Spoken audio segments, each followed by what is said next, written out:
First at 4, President Trump calls it something that's never been done. We'll take a look at the first steps he's taking toward police reform. Also improving COVID-19 survival. British scientists reveal new research on a drug that seems to boost a patient's chances of beating the virus. Hi, Paula. Hey, Karen, stories from the trenches. We talk to teachers who talk about teaching in the time of COVID and what they've learned to help them teach better in the future. Hi, Ben. Hey, Paula, after a string of gorgeous days, we have two choices going forward, a very warm or hot. We'll see when the menu finally changes right now, first at 4. Live from downtown Detroit, home of WDIV and Click on Detroit, Local 4 News First at 4 starts now.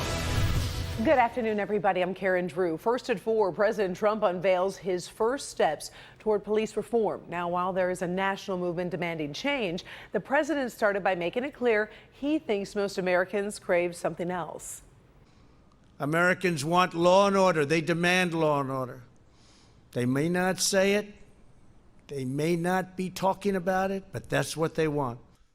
The president signed an executive order he says will help root out bad officers while preserving what he calls a strong, trustworthy police force. Kimberly Gill in the newsroom to take a look at what the order does. Kim. Hi, Karen. Good afternoon. The president faces a delicate balancing act here. He's trying to show protesters around the country things will get better, but he's not willing to look at sweeping changes like defunding police departments. Today's executive order would offer grants to departments that choose to adopt better training methods. It would ban chokeholds unless an officer's life is in danger, and critics say that could be a significant loophole. The order also urges police to find new non-lethal devices that can be used to subdue suspects. It pushes for a database that could keep track of officers with excessive force complaints, and it would encourage co-responder programs where social workers would join police on nonviolent calls. House Democrats are working on a more sweeping plan in Congress. Listen to the American people, all 50 states, all backgrounds, joining together in a chorus of conviction to put a stop to this nightmare. Now is a moment to reach for real, lasting, strong, comprehensive change. We cannot merely make some changes around the margins. We will have reform without undermining our many great and extremely talented law enforcement officers. Now, Senate Republicans are also working on a package of police reforms. Karen, it looks like some change is coming, but we just don't know what it will exactly look like yet. We'll have more, though, on where things stand coming up on the news tonight at 5. For now, we'll send it back to you. All right. We always appreciate it. Thank you, Kim. The debate over controversial no-knock search warrants is now coming to Detroit weeks after the shooting death of Breonna Taylor in Kentucky. Today, Detroit City Council members met over Zoom to discuss the policy. The city of Louisville has voted to ban no-knock search warrants after Taylor was shot to death by police who were mistakenly executing a no-knock warrant. Detroit Council member Pro Tem Mary Sheffield wants extra precautions in the police, or I should say in the policy here in Detroit. She's asking the city law department to draft an ordinance that can be brought to city council for debate. Tonight, Shelby Township Police Chief is expected to find out if he will keep his job. Robert Shalad has been under fire for inflammatory social media comments about the people protesting George Floyd's death. Critics have said the chief should be fired. There was a public hearing last week. The chief has apologized and is on paid leave. The Board of Trustees will meet tonight at 7 to consider his future. We'll, of course, be there and tell you what happens tonight at 11. Now, we do have a Local 4 update and new video from a trooper-involved shooting in Monroe County. Surveillance video capturing the moments before the shooting. Police were called to the area of South Dixie Highway and Dunbar Roads on reports of a man walking around with a knife. Now, this new video shows the man walking towards the officer before the shot is fired. We have learned the 18-year-old man is in critical condition this afternoon. The trooper is a 6-year veteran of the state police. We'll have more on the video and the investigation tonight at 6.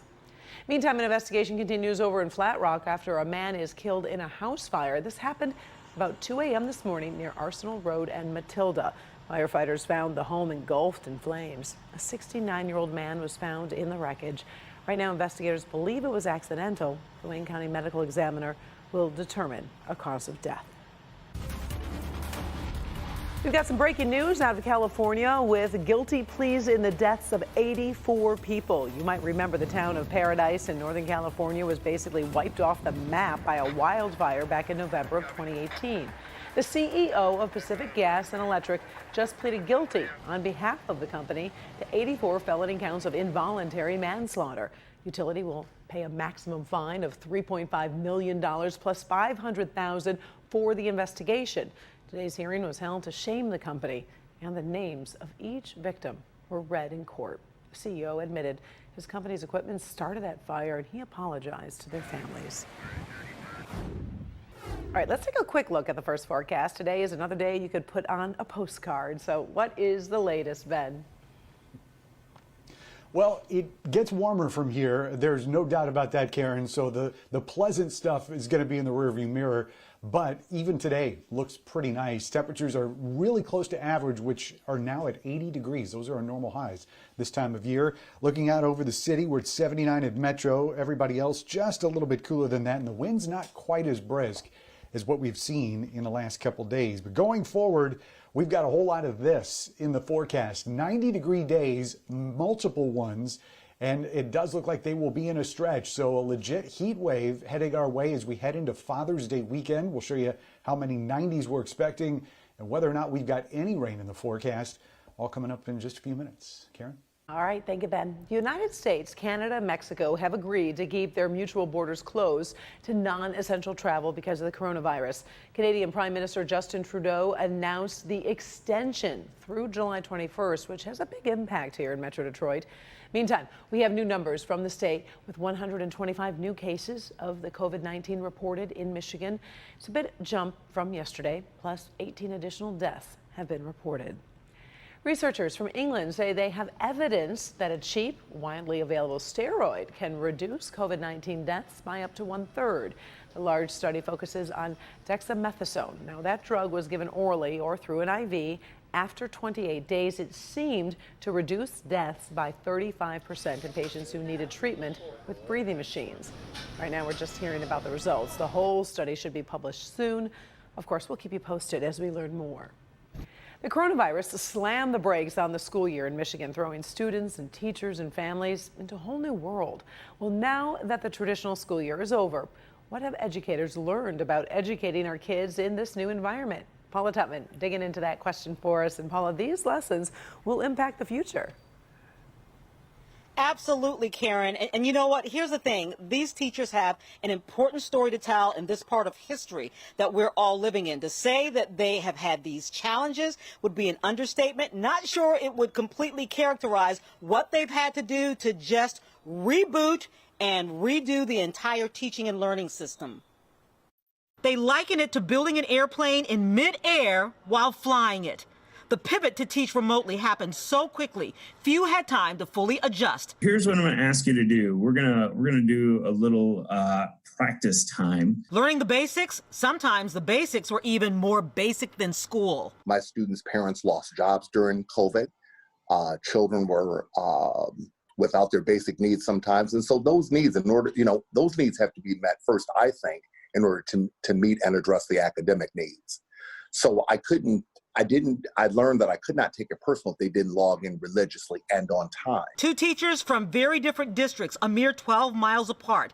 Based on free and reduced breakfast and lunch programs, Pontiac schools with about 90% of the student population living at or below the poverty line.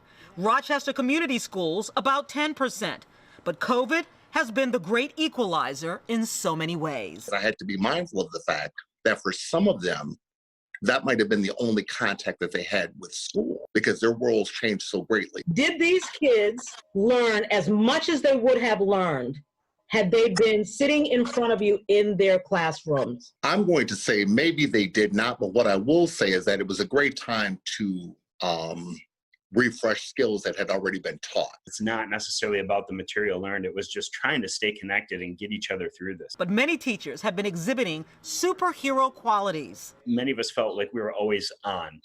We were getting submissions late at night, past midnight. We're getting work submitted in. We're getting it turned in super early in the morning, always answering email, always want to be there for the kids. COVID shone a light on what the real life of an educator is. truly is.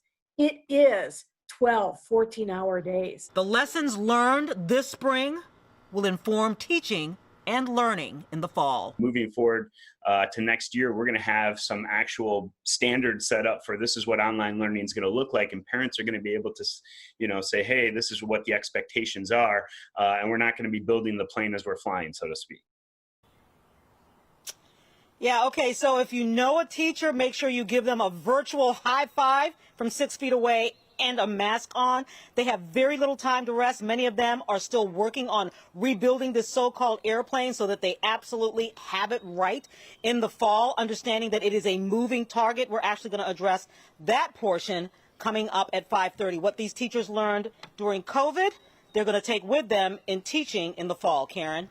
I thought you brought up a good point in terms of asking the teachers about new learning. And then when you think about that, how can teachers address all the new learning necessary with so many things going on in our world every single day? That's a real piece, and that's a real conundrum. There is some new learning taking place, but obviously they're still, again, rebuilding this education system, trying to figure out how to get that new learning in while they're doing all of this other stuff. Parents have to understand that learning and teaching is going to be different, and we're all going to just have to roll with it because the ultimate decider is COVID. Yeah, hats off to those teachers. They work so hard. We appreciate it. Thank you, Paula. Still ahead, your first at 4 airlines are in a pretty tricky position. They want you to feel safe while flying, but what about those passengers who don't follow the rules? We're going to talk about a new face mask crackdown. DoorDash isn't just delivering food anymore. We'll talk about a new partnership that could make your life a little easier. And up first, signs of trouble from North Korea, what the rogue nation just blew up. We've got news from around the world, first at 4.